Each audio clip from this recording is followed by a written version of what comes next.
NDPनि खोथा बिसिनि खोथाखौथ' रावबो बुङाखिसै NDPनि खोथाखौ NDPना जाहैबाय बिथांमोना दङ बिसिनाबो MOSआव दं केस फोजोबनांगौ रिहेबिलिटेसन जानांगौ ओमफ्राय जेलाव थानायफ्रा गजोबनांगौ जेलाव थानायखौ गहोनो हागोन जागोन रन्जनबाबु गगोन सोरबाबाबो गगोन 27 जानुवारि खालि हठात मैयानि दिनावहाय जोंनि बिटिआर एकर्डनि सान जादोंमोन नङाब्ला लोगोफोरथ' मैयानि दिनावहाय बिटिआर एकर्डनि सानखौ फालिबोनायजों लोगोसे हाग्रामा महिलारि बिथाङाहाय माखासे जोंनि एक्स एनडिबिजों लोगोसे रन्जन दैमारि सारखौहाय बख'नांगौनि थांखिखौ लानानै बिथाङा फंनैसो बाथ्राखौ नोंथांमोननि सेरावहाय शेयार खालामदों थारैनो रन्जन दैमारि सारखौहाय बा माखासे आरो बाखि आद्रा थानाय एनडिबि बिथांमोनखौहाय बिथां हाग्रामा महिलारि सारा थारैनो बख'मारगोन नामा बा जोंनि आसाम सरकारनिफ्राय बिथाङा मा थांखि लानानै दिनै बिथां रन्जन दैमारि मोनखौहाय आरो माखासे आद्रा थानाय बिथांमोन एक्स एनडिबि बिथांमोनखौहाय मा थांखि लानानै दिनै बिथांमोना बा जोंनि बिटिआरनि चिफ बा बिटिसिनि चिफ हाग्रामा महिलारि सारा नोंथांमोननि सेरावहाय फंनैसो बाथ्राखौ शेयार खालामदोंथ' नोंथांमोना भिडिअखौ जोबजासिम नाय अब्लानो बुजि मोनगोन आरोना लोगोफोर ओमफ्राय दानिया मोनसेया जाहैबाय NDPनि खोथा बिसिनि खोथाखौथ' रावबो बुङाखिसै NDPनि खोथाखौ NDPना जाहैबाय बिथांमोना दङ बिसिनाबो MOSआव दं केस फोजोबनांगौ रिहेबिलिटेसन जानांगौ ओमफ्राय जेलाव थानायफ्रा गजोबनांगौ जेलाव थानायखौ गहोनो हागोन जागोन रन्जनबाबु गगोन सोरबाबाबो गगोन खिन्थु केसखौ आं बुंगोन केसनि बेलायाव आं बुंगोन बेखौनो सिस्टेम थाबाय मोनसे लेंथि प्रसेस जेनेबा आंबो निजे एक्सपिरियेन्स आंनि जेलनिफ्राय गदों नंगौ आं जेलनिफ्राय गखांनायनि उनाव आंनि केसा जोबनो 5 बोसोर नांदों दे दा जोंनि बुंनांगौआ बेल' बिदि नङा मानसिया फ्रि जानांगौ जिहेतु बिसोर सुक्तिखारि सान्तिनि नामाव सुक्ति खालामबाय सुक्ति खालामखांनायनि उनाव मानसिया जेल सिङाव थानो आरोखि बे फ्रि जानानै थानांगौ केसा सोलिलांबाय थागोनब्ला 8 बोसोर सोलियो ना 10 बोसोर सोलियो बे थांबाय थागोन जोंनि प्रसिङा बेबायदि जागोन आरो आंहा बिश्वास दङ गगोन जेलनिफ्राय गगोन आरो जायफोर 3 फासि जानायनि मोनसे अर्डार जानानै दं बेखौबो आंहा मोनसे आत्मबिश्वास आंथ' खेबसे बुंखाबायबो बिथांमोनखौ दा फासि होनाय नंला 3 फासि जानायनि माबा दं नामा आङो स्कप मोननायावनो आं बुंदों बेखौ एकदम बोखाराबा जाहाथे खिन्थु बन्द' जागोन होनना बुंदों सिमखौ होनना बुंदों जायखिया जाबाय आरोखि दा जासिगोन आं बिराद मोजां बिश्वास दं आरो जाया आंहा बिराद मोजां माबा दं आरोखि माने गोसोआव फोथायनाय दं आं हागोन बादि मोना दाथ' इलेक्सननि बिराद मोनसे बिजि इलेक्सन थांगोन गासिबो एप्रिसियेसना जालांजोबगोन आंहा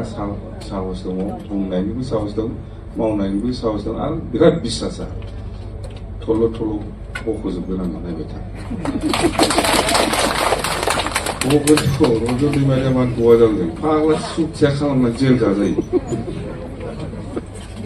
बेलाय मानि मा सुक्ति जाखो बेखौलाय जों डाइरेक्ट बुंनो हायो ना जों डाइरेक्ट बुंनो हायो बबेहाय नुफेरा फाले बबे दुनियाव नुफेरा डाइरेक्ट बुंथारनांगोनब्रा सुक्ति खालामबायथ' मानसिया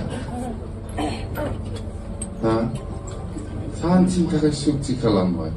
केसाथ' नंगौ थागोन बे सिस्टेमाव जोबलांनांगौ 8 बोसोरानो लाथों 10 बोसोरानो लाथों जेनेबा आंबो निजे बुंबाय आङो जेलनिफ्राय गदोंबाबो सुक्ति खालामदोंबाबो आंनि केसा 5 बोसोरसिम उनावसो जोबहैगोन दा बिसिनाव बिदि जागोन मानसियानो जेलाव थाबाय थायो बिदि जागोन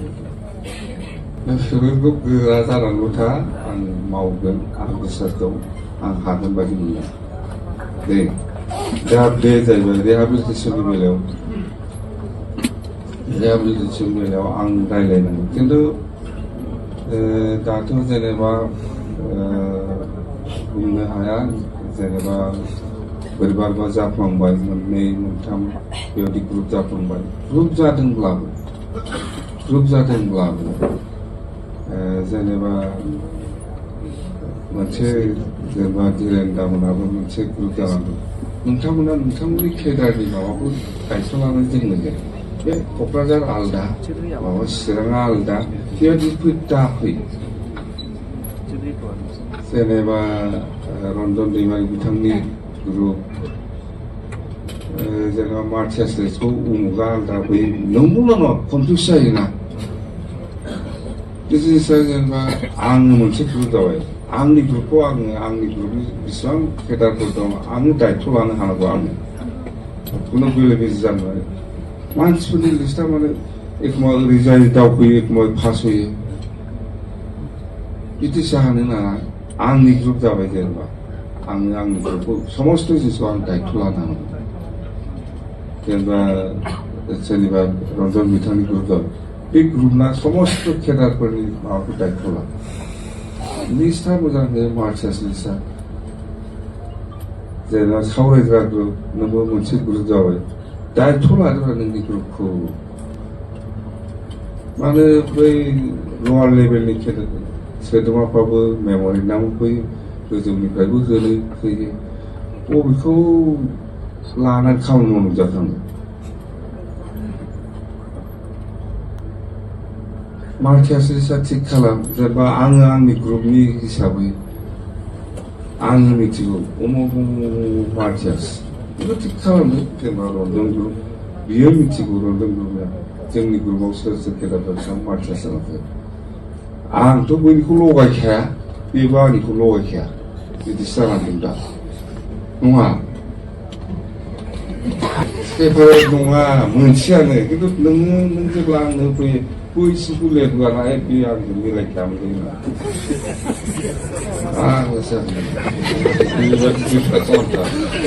बे आं बुंबाय अननानै मार्चासआ मार्चास दोनखोमालायनो नाङा सोरनिखौबा होयो सोरनिखौबा बेबायदि दाजा जोंबो जेनेबा दा गभर्नमेन्टआव दं हिसाबै जों मोनसे सुक्ति जादों हिसाबै मोनसे दायथ' दं जोङो बुंखानांगोन जोङो बुंनांगोन बा एप्र'चआ जोंहा खालामखाथारनांगोन नङा होमबा एप्र'चआ जोंहा खालामखाथारनांगोन मावनो हायो हाया बेसेबां हाया बे आलादा खोथा खिन्थु आङो आसा खालामदों मावनायाथ' जों मावखागोन बेसेबांसिम हायो ओंखायनो ज' जाफिनदोब्रा माबादो लिस्टखौ दोनखोमालायनो नाङा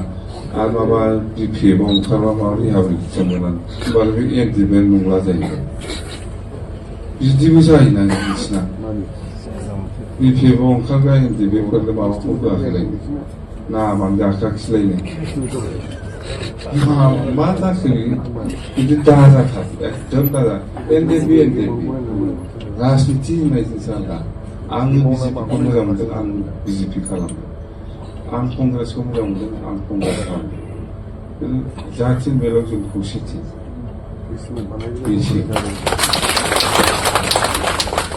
बे बिपिएफखौ बिजेपि खालामदोंना लिस्टखौनो होफैलायनो नागिरो